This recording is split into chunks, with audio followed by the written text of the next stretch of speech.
Homeopathy में failure अक्सर remedy के वजह से नहीं होता। फेलियर होता है क्योंकि केस सही तरीके से लिया नहीं गया है। और यही सबसे इम्पोर्टेंट बात डॉक्टर एच.ए. रॉबर्ट्स हमें सिखाते हैं उनके चैप्टर से, taking the case. Last time भी हमने इस चैप्टर में से एक चैप्टर पढ़ा था, आज फिर एक चैप्टर पढ़ेंगे, टेकिंग द केस। क्योंकि होम्योपैथी में हम डिजीज को ट्रीट नहीं करते हैं, हम पेशेंट्स को ट्रीट करते हैं। हर होम्योपैथिक स्टूडेंट का एक कॉमन क्वेश्चन होता है कि सर करेक्ट रेमेडी कैसे फाइंड करें, क्या पोटेंसी दे। लेकिन डॉक्टर एच.ए. रॉबर्ट्स इस क्वेश्चन का आंसर थोड़ा अलग देते हैं। वो कहते हैं रेमेडी ढूंढने से पहले पेशेंट को समझना सीखो। डायग्नोसिस नहीं, डिजीज का नाम नहीं, सिर्फ पैथोलॉजी ही नहीं, पेशेंट को पहले समझना सीखो। और वहीं से रियल केस टेकिंग स्टार्ट होता है। इस चैप्टर में 8 पेज है, लेकिन मैंने शॉर्ट में समराइज किया है। सो एक एक चीजें मैं बताते रहूंगा कि डॉक्टर एच.ए. रॉबर्ट्स क्या कहते हैं। So let's begin. Doctor एच.ए. Roberts कहते हैं केस टेकिंग के 2 मेन ऑब्जेक्टिव्स होते हैं। पहला डायग्नोसिस, यानी डिजीज क्या है, एंड दूसरा इंडिविजुअलाइजेशन, यानी पेशेंट कौन है। और एक होम्योपैथ का असली काम यही से शुरू होता है। डायग्नोसिस आपको बताएगा पेशेंट को डायरिया है, लेकिन केस टेकिंग बताएगा कि यह डायरिया फास्फोरिक एसिड का है, पोडोफाइलम का है, आर्सेनिक का है या वेरेट्रमार का है। डिजीज सेम है लेकिन पेशेंट अलग है, रेमेडी अलग है। और यही होम्योपैथी है कि हर पेशेंट को हमें इंडिविजुअलाइज करना है। डॉक्टर रॉबर्ट्स का एक गोल्डन रूल है, पेशेंट को बोलने दो, बीच में मत टोको, जल्दी मत करो, अपने क्वेश्चंस उसकी स्टोरी पर फोर्स मत करो, पेशेंट्स को फ्रीली नरेट करने दो। क्योंकि जब पेशेंट बोल रहा होता है तभी एक ट्रेंड होम्योपैथ सिर्फ सुन नहीं रहा होता, ऑब्जर्व भी कर रहा होता है। ऑब्जर्व क्या करना है, पेशेंट कैसे बोल रहा है, कैसे बैठा है, फेशियल एक्सप्रेशन क्या है, फियर क्या है, बॉडी लैंग्वेज क्या है, एनर्जी कैसी है, मेंटल स्टेट कैसा है, ये ऑब्जर्व करना जरूरी है। रेपर्टरी खोलने से पहले केस यहीं पे स्टार्ट हो चुका होता है।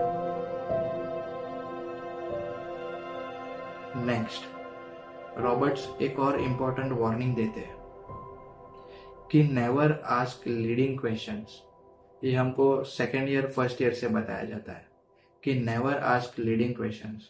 मत पूछो सुबह ज्यादा तकलीफ होती है, ओपन एयर में बेटर लगता है या नहीं, थर्स्ट ज्यादा लगती है या नहीं।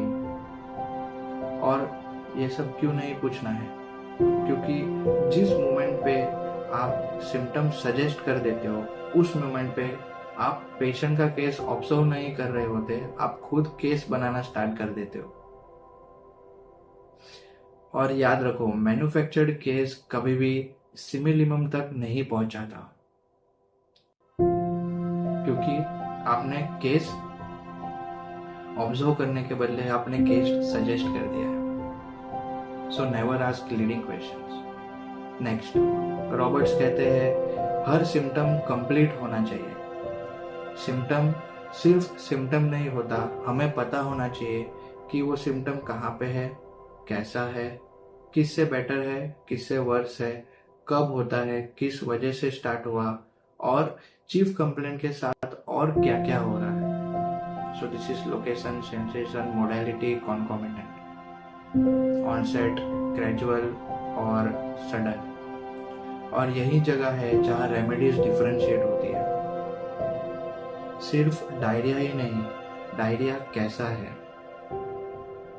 Copious, watery, almost odourless stool, और चाइल्ड हमेशा स्माइल कर रहा है जैसे कि कुछ हुआ ही नहीं। So this we have to think phosphoric acid. Copious stool, offensive stool, foul smell, patient exhausted, almost collapsed state. Think of podophyllum. And this is actual differentiation of the case. Next, Roberts हमें एक और powerful principle सिखाते हैं कि generals are greater than particulars. Stool एक particular है, लेकिन patient वो एक एक्चुअल केस है। चाइल्ड चीयरफुल है, डल है, रेस्टलेस है, कोलैप्स्ड है, थर्स्टी है, इरिटेबल है, स्टूल के बाद एग्जॉस्टेड है। ये जनरल्स आपको रेमेडी तक ज्यादा एक्यूरेटली लेके जाएंगे कंपेयर टू सिर्फ पैथोलॉजी। और यही डॉक्टर एच.ए. रॉबर्ट्स का टाइमलेस लेसन है जो इस बुक में मेंशन किया है। And he says disease is not the case, patient is the case. Homeopathy fail नहीं होती क्योंकि रेमेडीज वीक है। होम्योपैथी फेल तब होती है जब केस टेकिंग आपका वीक होता है, क्योंकि सक्सेसफुल प्रिस्क्रिप्शन सिर्फ डिजीज जानने से नहीं आता, पेशेंट को समझने से आता है। And that's why case taking is important and individualisation is important. And यही है the real art of finding this minimum. अगर आप एक होम्योपैथिक स्टूडेंट हो तो रेमेडीज रटने से पहले केस टेकिंग मास्टर करो, क्योंकि जितना बेटर केस लोगे उतना क्लोजर क्योर की तरफ जाओगे। आई होप आपको कुछ तो आइडिया मिल गया होगा कि केस टेकिंग कैसे करना है।